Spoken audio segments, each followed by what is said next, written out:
Welcome to Team Tigio Court TV, where we upload videos every single day. So make sure you subscribe to our channel, like our videos, and share our videos. The state indicated that at the time of sentencing it would move to dismiss the remaining counts, and the case was referred for a pre-sentence report investigation, victim impact statements, and drug and alcohol psychological evaluation. We are here today for purposes of sentencing. Defendant is present with his counsel, Mr. Tim Deeb. Mr. Deeb. Your Honor, we are prepared to go forward at this time. Good. Your Honor, this was a difficult situation for Robert. The demise of his marriage started to take place at the beginning of the year, and it was a downward spiral for him. And mentally, that's been very tough for him. They have 3 boys together, and that was his life for the most part. He did not handle the way things transpired. The police were called on numerous occasions because they were arguing, and they got to the point where the police needed to be called. And then it further went to this point where they decided to separate and divorce. And given that situation, with the 3 boys in his marriage, Robert did not handle that very well. He did start to go to counseling. However, he barely scratched the surface with that. That's something he intends to do to get his mental health straight, because he was not dealing with this stress in an appropriate manner. And that's why we are here, because he reacted very poorly to the situation. I know there's a discrepancy of the facts, but he did tell the police generally what he had done, though he did not say it as specifically or as harshly as the witnesses did. But that is with most people. When they talk about their own wrongdoings, they take the edge off. But he did tell the police he went there, he did have the gun, he showed him where it was. And since then, he enrolled himself in counseling, though he still has a long road to go. His family is supporting him, and he has a place to stay with his mother. His employer is holding his job. And they've been doing that for a while. However, they're not entirely certain as to how long they'll be able to do that. But right now, he does have a job for the near future at the same place where they're going. I believe he's making $44 per hour with the availability of overtime. So he's hoping to get back on track, get his bills and everything squared away so he's not behind on anything, to live with his mother and to get back into his counseling and his mental health treatment so that he can better himself. He is remorseful, he feels horrible about what he's done. He can't take it back, but those are some of the things that he has mentioned. He definitely misses his boys, and he's upset with himself for the fact that he didn't realize they were close by the daycare, but the fact that they were there close by that he now knows, or knows after the fact, that has bothered him and something we've talked about. But at this point, he just wants to get himself back on track and get himself where his head's on straight. We ask for community control, Your Honor. Okay, thank you. Mr. Vian, what do you want to tell me before I impose sentence? Your Honor. You stand for sit down, thank you. First, I want to apologize to my wife. I never intended to ever put my hands on her for essentially upsetting my family, by not being the role model for my kids that I should have been. It has been a rough year for me. At the beginning of the year, I found out my wife was cheating on me. And then from there, after that, we had enrolled in marriage counseling to try to help get through it. Our marriage counselor had a few issues, so we kind of stopped going to those, but I was trying to do things to spend time with her after the kids went to bed to try to have a good marriage. I thought things were starting to go better. She acted like they were. She was telling me things like she missed me and she loved me and stuff like that. So I thought we were starting to get on a better page. And then at the end of June, I came home from work and she told me she wanted a divorce.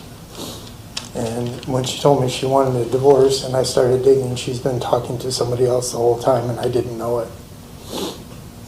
I thought she had stopped talking to him. And from there, I had a hard couple days and I started to get my head around it. And we had mutually talked and came up to an agreement that nobody at the house, nobody around the kids or anything like that, to try and be respectful to each other. And 2 days later is when she had her boyfriend at my house all day while I was at work and taunting me, saying that, you know, basically telling me that I have no, it doesn't matter how I feel about it, she's going to do what she wants to. And when I went to the daycare to pick up the kids, I found out that she had him there too, which violated 2 things that we had just agreed on a couple days earlier. So on top of finding out that I'm getting divorced and my family's falling apart, and the last little bit of trust I had in her, she ripped that out too, and I overreacted. However, it was all under emotions and just feeling betrayed by somebody that I've loved for 7 years. Fell head over heels in love with, and honestly the first person I was truly in love with. I just wish that I could get out of here and prove to everybody, the courts, everybody, that I'm not a bad person. I just want to get back to work and help my kids grow up. I continue with counseling, get through this divorce, and try to provide for my kids and show my family that I'm not this failure. I know I messed up that day. I overreacted. Well, why don't you tell me what you did? So on that day, I was at work and I found out that she had him at the house. We got into an argument on the phone, and I went to the daycare to pick up the kids. I had called them because she does have a history of alcohol abuse, which she's done some work on, and I didn't know if this was out of her being drunk or whatever. I called the daycare and asked them not to let her take them because she was acting irrational that day. And then they called her. What did she do that you concluded she was acting irrational that day? Because before all this, we had 2 days prior, we just agreed, and she agreed that we wouldn't have anybody at the house, and Okay. she was basically making a mockery out of me on the phone. You perceive what was going on that day as her mocking you. Her mocking So me. who was being irrational here?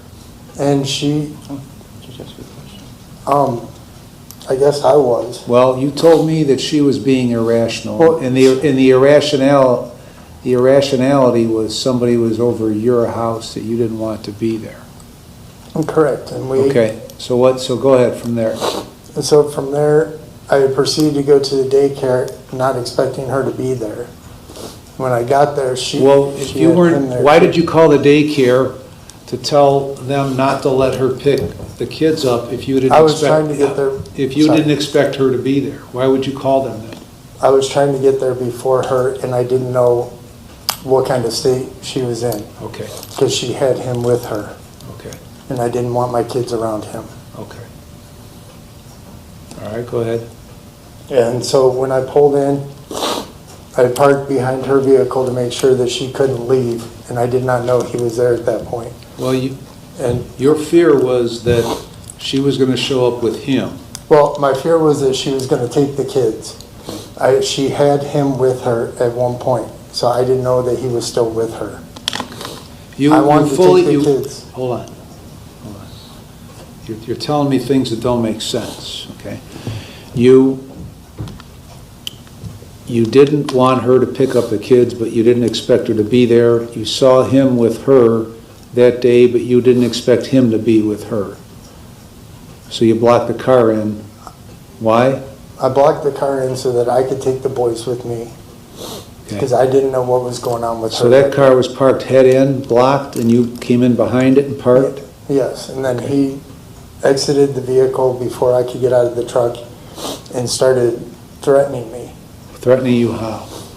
Started balling up his fist and like shrugging and started moving towards me like he wanted to get into a fight. While you were still in your car? As I was opening the door to get out. Okay. And how close did he get to you? Probably within 10 feet. Okay, and then what happened? And that's when I had reached into the truck and grabbed my gun. Okay. And then what? And I pointed it at him to try to get him to move back. And what did he do? He essentially did move back and turned away from me, which is when I put the gun back in the truck, locked it, and proceeded inside to go get, Okay, try to get my kids. So I'm looking at Kayla Workman's statement.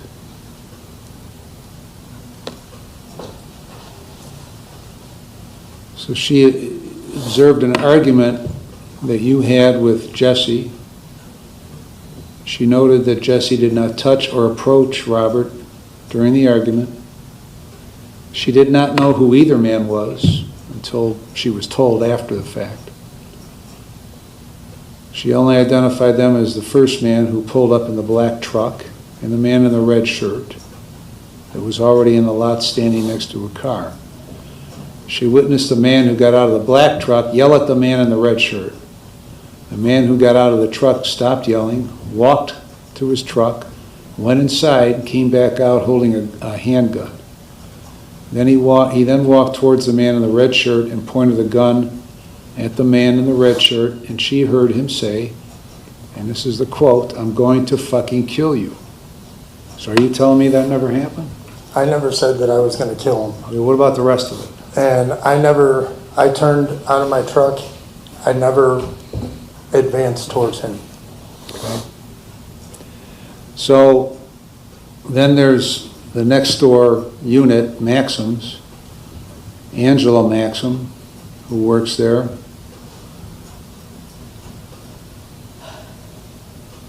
She was walking out the back door of Maxim's to go to her car. She saw a black Ford F-150 pull up into the daycare center lot. She observed a male get out of the truck and began yelling at a man in a red shirt who was already in the lot standing next to a car. She noted that the two never touched one another. During a brief pause in the yelling, she observed the man who got out of the black truck return to his vehicle and moments later come back out pointing a black handgun at a male in the red shirt. So that happened? I pointed a gun at him. Why would you point a gun at somebody who doesn't have Because I felt a weapon threatening you? Because he is bigger than me and I felt threatened. I just worked 10 hours out in the sun. I was beat. Okay. All right. So what happened when you went into the daycare center? When, upon entering the daycare, I had seen my wife walking towards me, and she gave me a look like, "Ha, I got you." All right. So the look that she gave you, you interpreted to be, "Ha, I got you." Yes. Okay. Now, was that irrational or was that rational? So that implies that you think she set you up somehow. Is that right? Yes. Okay. How did she set you up? She did all this to mentally abuse me. Okay. She's been doing this stuff to mentally abuse me for the past few months. She made me feel like we were actually going to be a great family. And Okay. then So what happened after she gave you the ha look, "I got you"? I had turned and pinned her up against the wall How did you do that? with my hands against her. I pinned her shoulders against the wall. You pinned her shoulders against the wall.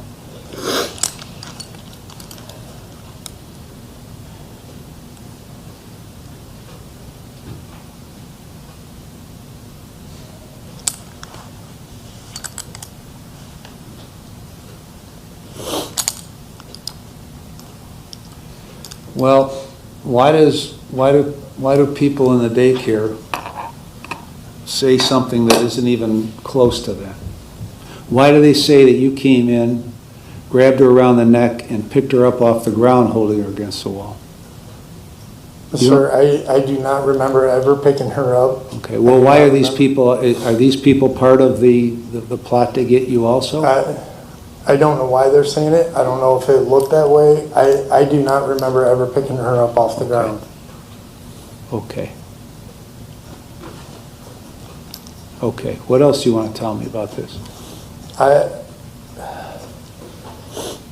After that, I wanted to get away from the situation. That's why I went home.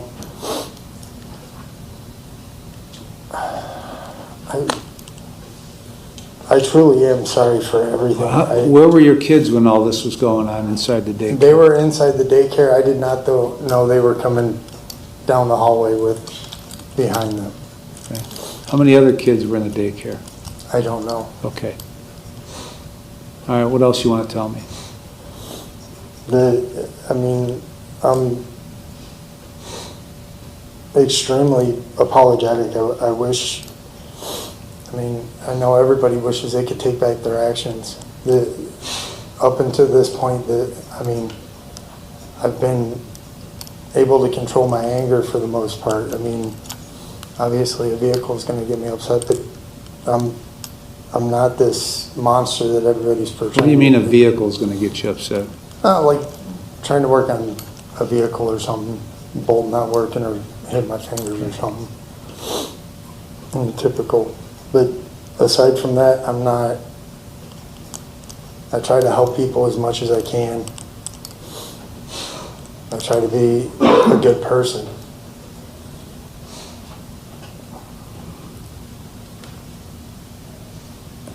Okay, Your Honor, Yeah. his mother would like to address the court on his Okay. behalf. tell me your name and tell me whatever it is you want me to know. My name's Billy Deanne. I'm Robert's mother. Robert's the fifth of 6 boys. He's never been in trouble before. And I have been asked to come into their marriage because every time they had an argument, Josie would call me to come over to their house to calm things down. And at one point, she called me on one argument, and I went over there. And while I was there, I come in, I asked, what's going on? Bob wasn't there at the time. I called him Bob. Bob was not there, and she said he left in his truck. Well, he seen me coming down the road, so he turned around and come back. And at that point, he said, I wanted to just get away from it. I didn't want to argue. At that point, she comes out of the garage with a steak knife. And right in front of me, she stabs his tire all the way through with a flimsy steak knife. And she looked at me and she said, I can't believe I really did that. He did try to de-escalate things. He tried to walk away, and that wasn't good enough. I know I'm a mother. I do not condone anything that happened that day. Nothing. I am a mother. When my boys do wrong, they do wrong. My husband and I brought them up to be honest, caring people. I've got 5 other boys that have not gotten into trouble. Bob made some very poor decisions on that day. He is the son that, when my husband was dying of cancer, my husband would only let him pick him up and move him from room to room. Bob has helped me many, many times. I've watched him with newborn babies of his, take care of them, bathe them, feed them, play with them, take them places. I have not seen him mad. God, it's been so long since I've seen him really mad. Even when they were arguing and she would call me, it was always her calling me, I would go over And he would not throw her underneath the bus. He would just say, we're arguing, it's done now. He loves his boys. I mean, he really loves his boys. He has taken care of them since they were newborn. He's been a great father. He has tried to give Josie everything she's wanted. And I don't know what else to say, but that one moment didn't define his whole life. It was wrong. I'm not going to say it was right, because he was not raised in a family of abusers. My husband never laid a hand on me. And I'm just begging you to let me take him home, because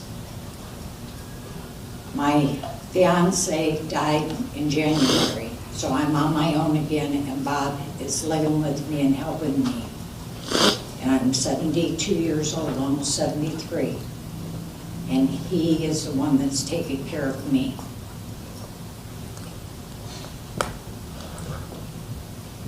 Thank you. Thank you. Thank you, Julie. Nothing further. Ms. London? And I don't know if any of the victims want to speak before.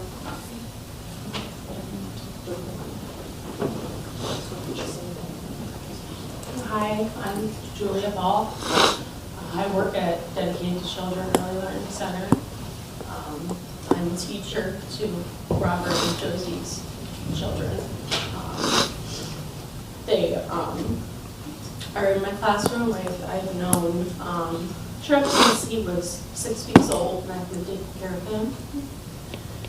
They spend a lot of time at daycare. It's their second home. A lot of my kids, they get there at 6:30 in the morning, and they leave at 5:30 at night.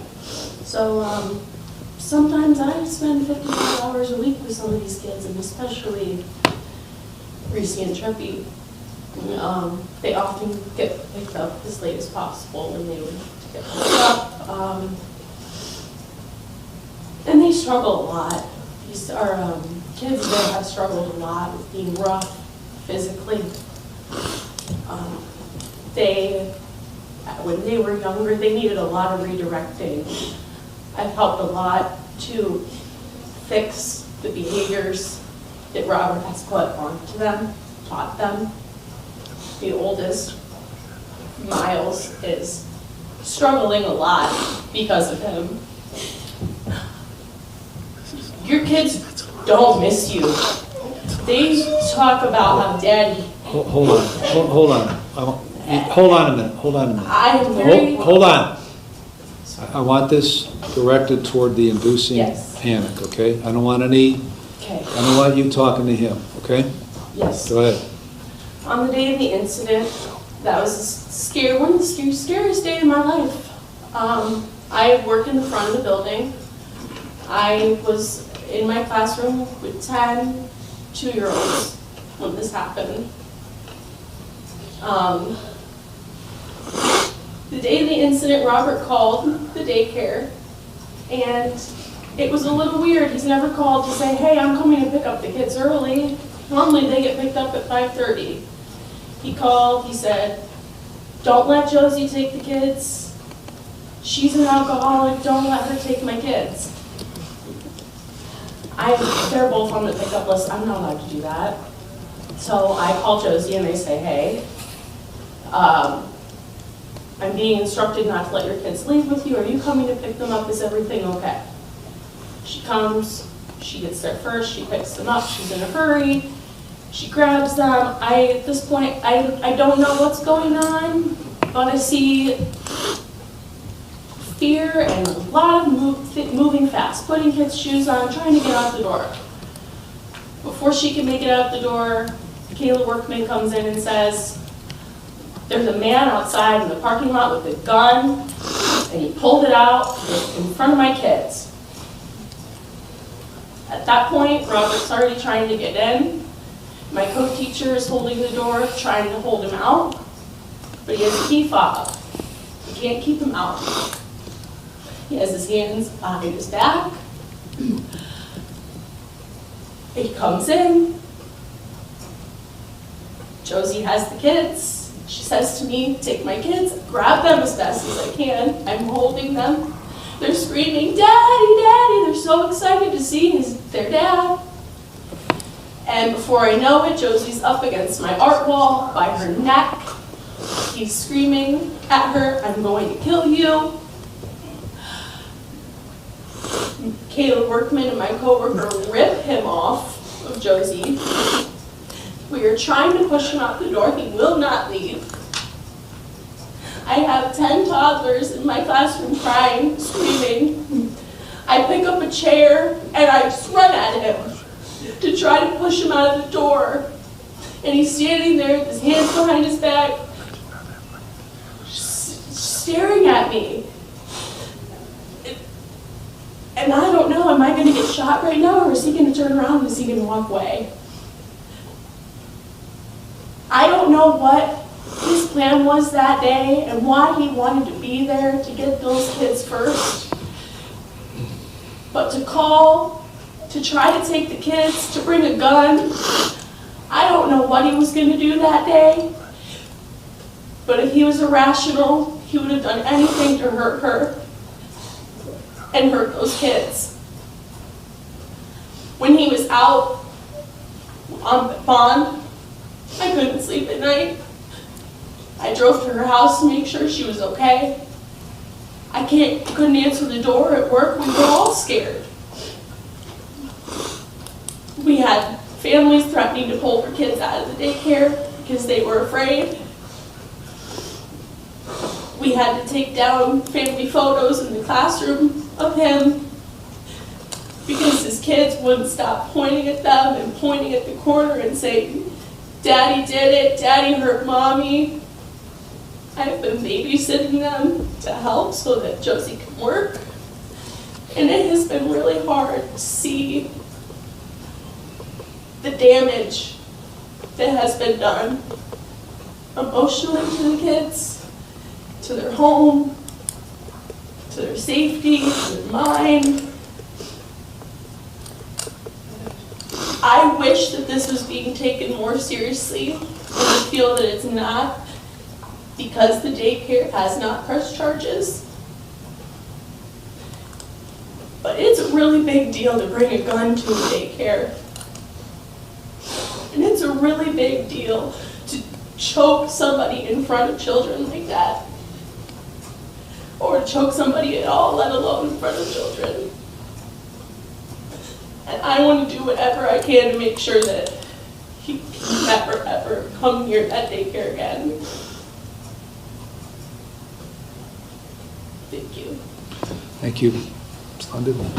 Thank you, Your Honor. One of the, I guess, a couple of things that I would like to say, excuse me, sorry, but I don't know that I can say it better than any of them already have. I know that you've received victim impact statements as well. One of the things, I guess, that first that I would indicate is that Josie's been sober for 5 years. So this whole, I think she's using, it was more of a ploy because he was mad because she was seeing somebody else. And I'll just say, this is not a situation where he makes it sound like as if this was just one-sided and she was cheating on him and she did everything wrong. And that's not how things went. He knows that, and I'm not going to go into more details, but he knows that that's not accurate. Here, we have a situation where he's enraged because she has a boyfriend. He makes threats. He calls 2 days prior, threatens to kill them. That day, he's threatening that he's going to kill both of them. He's going to burn the house down. And one of the things that the defendant knows is that the kids are the most important things in the victim's life. And so his choice to go to the daycare and cause problems and take the kids, that wasn't a matter of he was afraid that she was drinking that day. It was, this is his way of getting back at her. and his way of saying, ha ha, look, I got you. So if it's anyone who's doing that, that would be the defendant in this matter. He was just angry. And the fact that he came in, boxed the car in, and got out with a gun at a daycare is very serious. That in and of itself is very serious. The fact that he then approached Jesse with the gun and pointed the gun at his head, one of the witnesses and Jesse both say that they heard a click. And that was scary enough to them. And then, yes, he went and put the gun back in the car, but the people inside didn't know that. And then when he came in and took Josie and grabbed her by the neck and held her off the ground in front of the kids, you could see what kind of an impression that made on the daycare, but not only just the daycare, but on Josie and on his kids. That's something that I believe makes this much more serious than what we would normally see. When you talk about the fact that he then went home afterwards and did some things with his gun, he knew that the police were called, so he hightailed his butt home to do something so that they wouldn't necessarily think that there was as big of an issue with the guns that he had. In his pre-sentence report regarding the prior offense, he talks about being upset about something that was on her phone. What he's talking about happened months and months and months prior to that, and he was trying to take her phone, and he says he ended up with a domestic violence charge. Ended up with it, it's kind of like somebody saying that they caught a charge. No, well, there was an incident that happened, and that's why, at that point in time, Josie was trying to be kind about it and have them go to counseling, and that didn't happen. So here, this is a situation where he targeted the kids. He's saying that he's going to burn down the house. He's going to kill Josie. He's going to kill Jesse. And what mom wouldn't rush as fast as she possibly could to the daycare to get her kids when those are things that are being said, and knowing that what the history's been. In terms of looking at some of the other things that the defendant said in the pre-sentence report, he says he just recently started seeing a counselor. That wasn't really necessarily of his own accord. That was to avoid having an additional domestic violence charge. He says that he found out that his wife was seeing somebody else. The two of them had an agreement for a period of time to see other people. So this is not like it was a big surprise. Yes, of course he was upset about what was happening, but to snap and do this the way that he did, and the fact that he says that he doesn't remember picking her up off the ground, that kind of rage is something that should send up red flags to the rest of the community, because if you have somebody who's so enraged that he could do something like that, not even necessarily remember that it happened, that's somebody that you need to have away from the general public. As I indicated in Chambers, the state is recommending that he serve a term in prison. And the reason for that, even based on the fact that he doesn't necessarily have that great of a history, is this is a very serious offense, and it affected a significant number of people. And as a result of that, putting him in prison is the most appropriate way to make sure that something like this doesn't happen again. He does have 93 days of credit for time served. So I would ask that you impose a prison term. Thank you.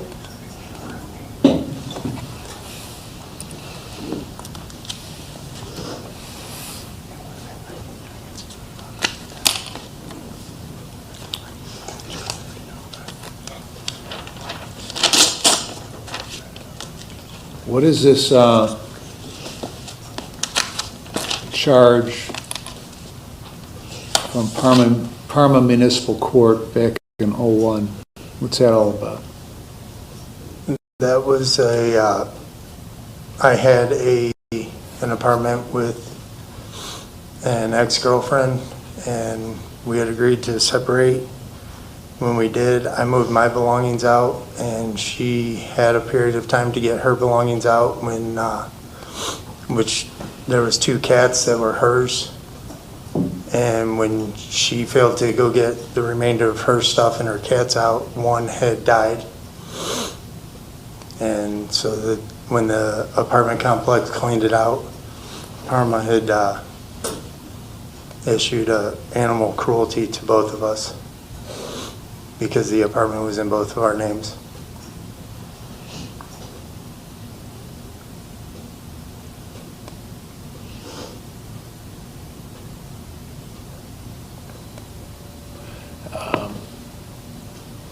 I don't really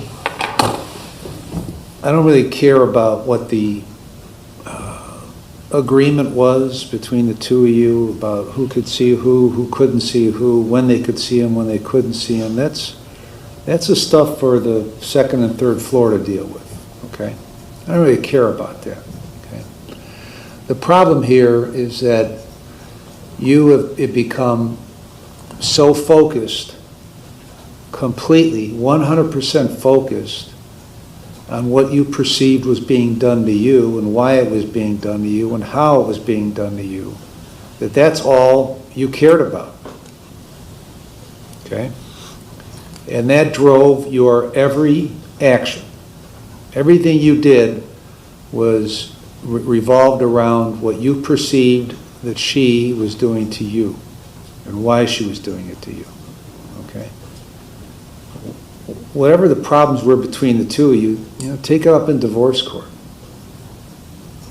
And I was trying to do that. Your Oh, you weren't trying to do that, because what you did was you told me a little while ago that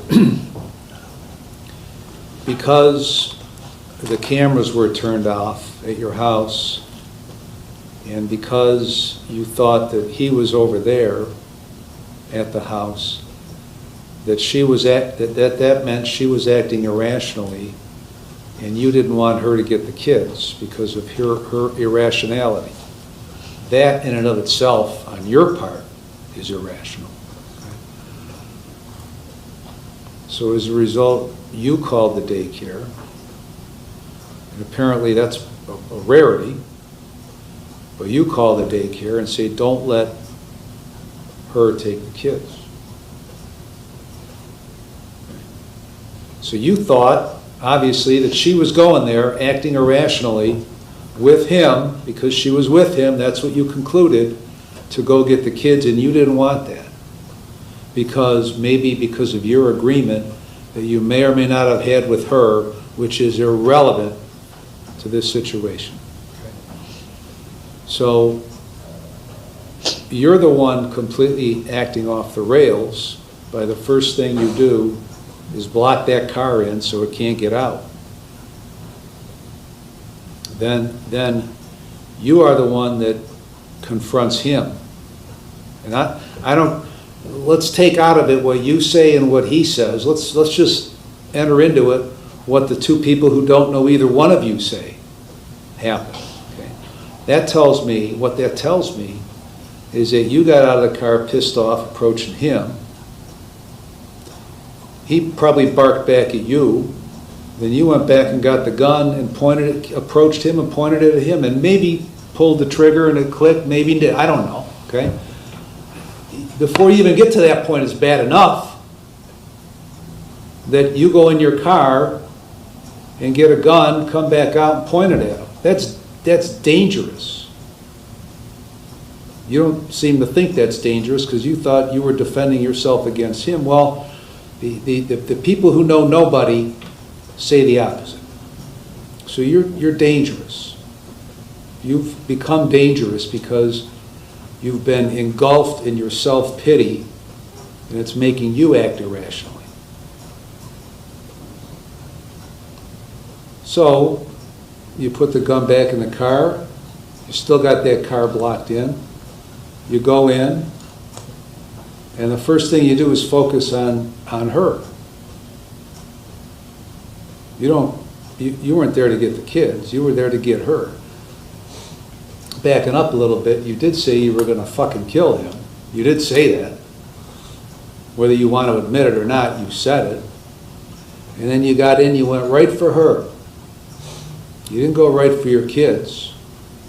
You didn't go up to the to the daycare personnel and say, can I have my kids, please? I want to take them.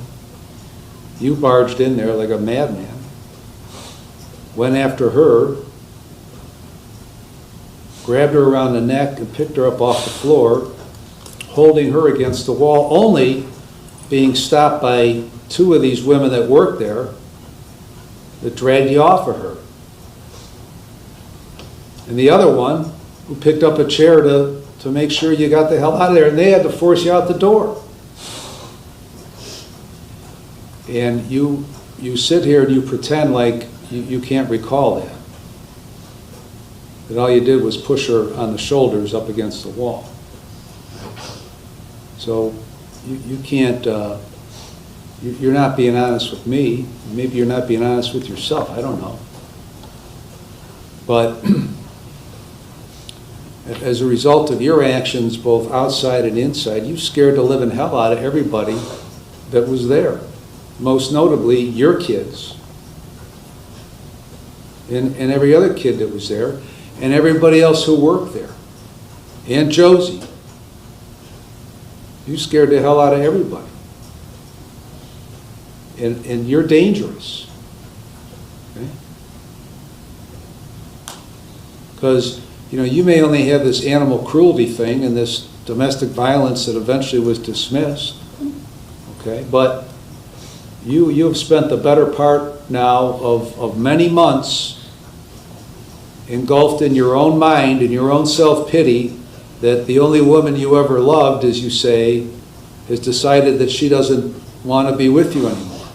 And that's driving your every move. Every single thing you do has been driven by that. And your refusal to accept that.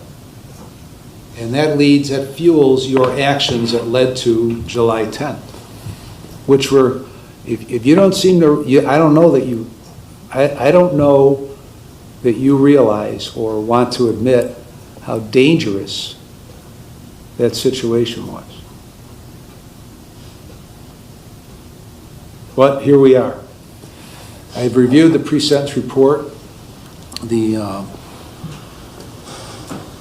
evaluation. I've reviewed the victim impact statements. I've listened to those that have spoken here today. I've listened to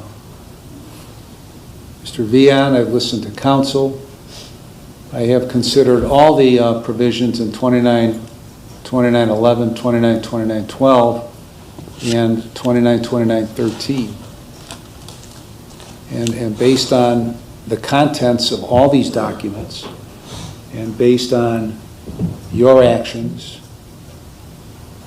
I have determined that you are not amenable to community control. I'm going to sentence you on count 1 to 17 months in prison, count 2, 17 months in prison, and count 5, 180 days in jail. Those sentences will be concurrent to one another, and you will get credit for 93 days that you've already served. When you get out, you may be on post-release control for up to 2 years under the parole authority. If you are placed on post-release control, they'll place conditions on you. If you violate the conditions, the parole authority can return you to prison for up to 9 months for each violation, up to 1/2 of my sentence. If your violation is a new felony, you could get an additional consecutive prison sentence for the violation, the maximum of which is the greater of 12 months of the time left on post-release control. The remaining charges are dismissed. Is there anything else, Ms. Linden? No, Your Honor, thank you. Mr. Deeb? No, Your Honor. All rise.